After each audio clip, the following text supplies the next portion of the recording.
Hi, in this episode we're going to talk about mood. Mood is extremely subjective and each person's interpretation of mood is different. Now, the best ways in my opinion to achieve mood is through instrumentation and orchestration. Choosing what instruments you want to use and the range that you want them to live in, as well as poignant spaces between the musical phrases. The piece we're going to look at today is from a short film that I scored last year. The director wanted something that was hauntingly beautiful, so I listened to a lot of Bernard Herrmann for reference. And the film only has two cues, one at the very beginning and one at the end. So let's jump on in and get to work. This film is about a couple who go on a retreat to a cabin to rekindle their marriage, and they both decide to get a divorce. It's a very minimalistic film, and it's got lots of emotion in it. There's lots of voiceover and a lot of introspectiveness to the film.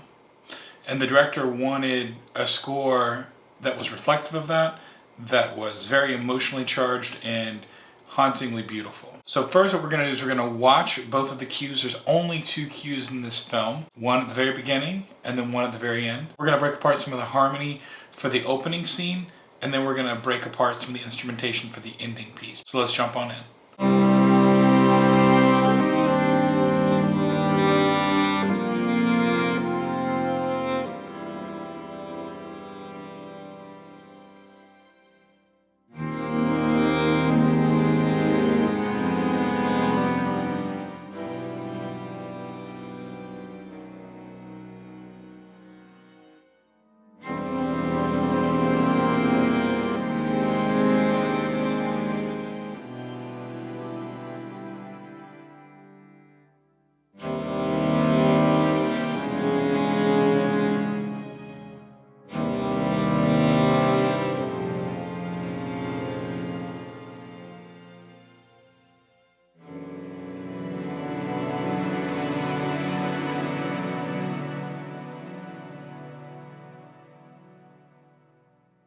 Okay, so the first thing we're going to talk about is orchestration and the harmony. So the harmony in this piece is it moves around a lot. The first chord we have is a C minor chord.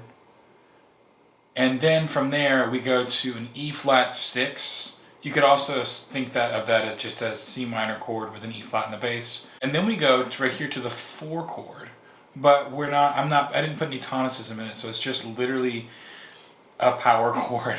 If you want to think about it in terms of rock music. And then from there, I go to this chord right here. So I go to the 4.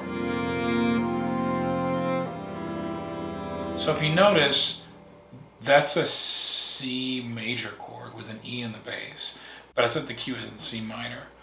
And it's pulling from the parallel major. Traditional classical music, you have what's called the relative major and the relative minor. So the relative minor of C major is A minor, it's the 6. Parallel means it's the same, but it's its minor or major counterpart. And so we're pulling from the parallel major. And the next chord, we go back to C minor, but now we have an E flat in the bass. So we're using that as kind of like a chromatic passing tone type of thing. And then the interesting thing about this chord, there's a couple ways to think about this chord. We'll listen to it real quick.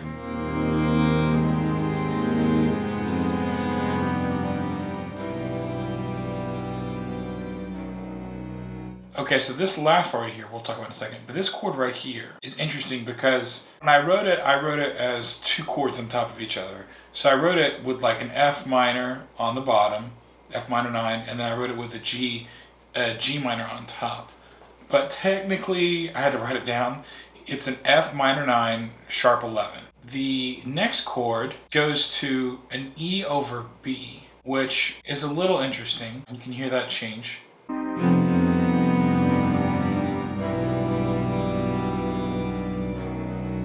So it's E minor with a B in the bass to B flat sus with a flat 9, so just a B flat chord.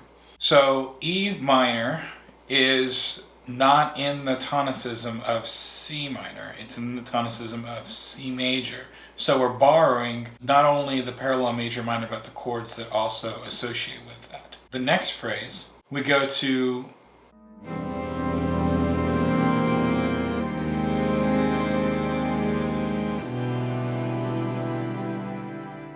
so this chord right here is we're also now pulling again, like I said, from C major. and it's a C7, but it's a C dominant, so it's the 5 of the 4, with a third in the bass. And then we pull to a C minor 9 over B flat with a flat 6 extension, which is these two chords right here.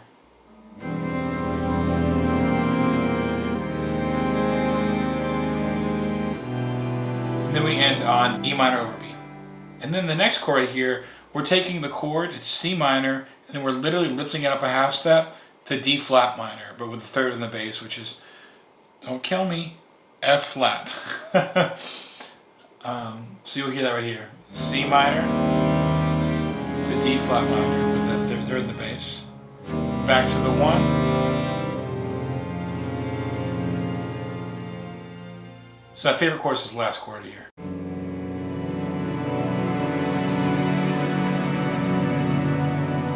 And so what's going on here, like I said, we're going up C minor, we're literally taking it up a half step. So we're literally taking the same chords, moving it up a half step, but this time with a third in the bass, the flat 3. And then we go back down to C minor, and then we go back up again, but this time instead of making it minor, we're making it major. So the flat 2, major, so D flat major, but with a third in the bass, the major third in the bass as opposed to the minor third. And then we end up with a D7 with the F sharp in the bass. So a dominant 2 chord with a third in the bass. So there's a lot of interplay with the bass line. So the last cue is right when they break up.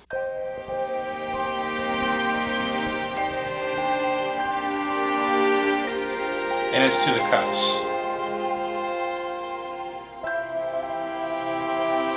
Lots of space.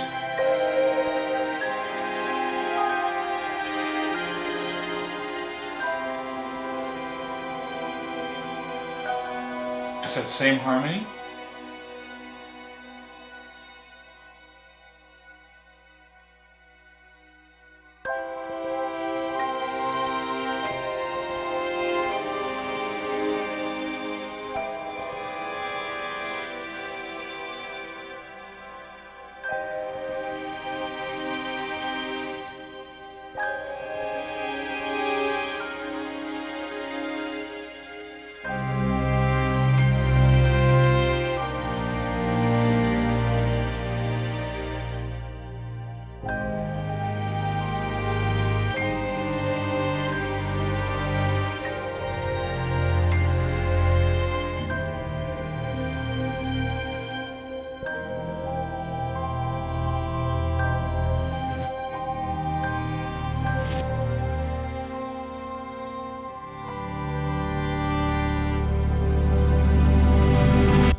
The instrumentation is a little different this time around.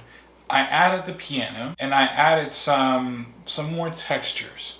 So the first thing I want to show is the piano. So I ended up putting this free plugin called the Izotope vinyl plugin. It makes your sound like a record.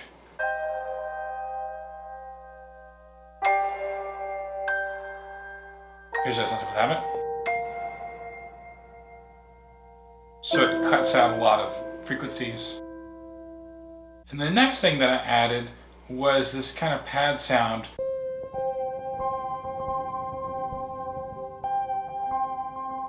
It's just Kevin Austin out of line. So it's literally playing the chords, kind of broken.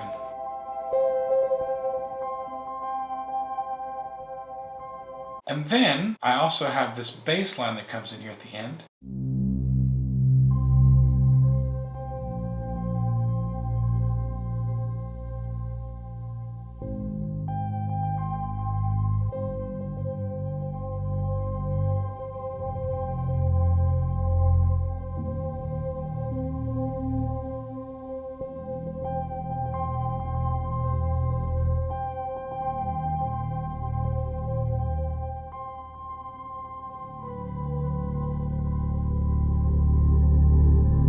And the next part we have is the string family, and I've got a couple parts for this. I've got a strings patch with flautando, so lightly played strings, kind of matching what the piano's doing.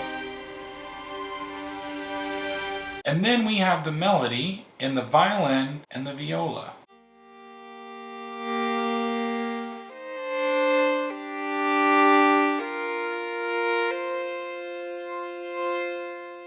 And notice how those are playing on the cuts.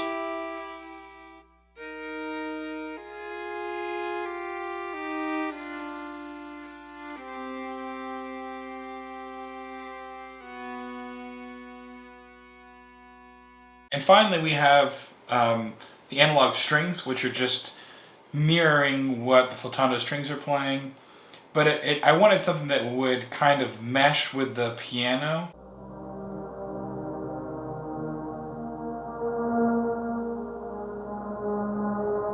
So you hear that parallel major there? You hear the melody in there too?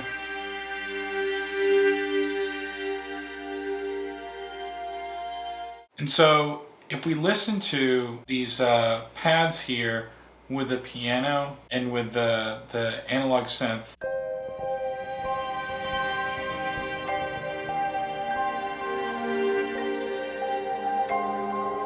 so it's kind of atmospheric and haunting.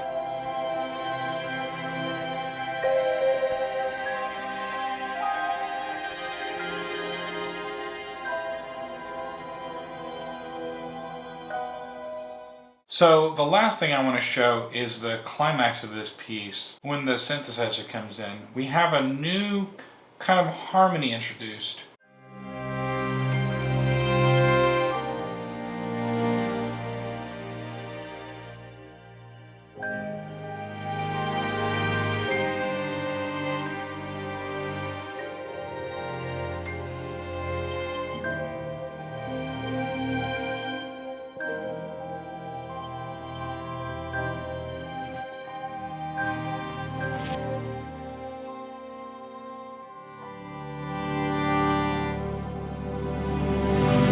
I'm able to make this kind of descending bass line fit so well at the end there because I'm substituting, so changing chords out and moving things around and doing my inversions and things of that nature. When it comes to choosing orchestration, it's really helpful in figuring that out early on, but then sometimes you move things around while you're working on the project. I actually had piano at the very beginning and it didn't feel quite right, so I moved it to have it at the end. The choice of chords and the choice of harmony and the approach to get to those chords were what made this piece what it is. So I hope that was informative. Like I said, mood is extremely subjective. There is no right or wrong way to do it. So next week we're going to take a look at the first feature film I ever scored and break some of those cues apart, and I'm going to learn a lot from because it's been a long time since I've looked at that, so it's going to be a little scary. But until then, if you've missed videos, there's a link above to previous videos that I've done in this series. And if you have any suggestions for what you'd like to see, please comment below. But in the meantime, please subscribe, ring the bell, and I'll see you all next week.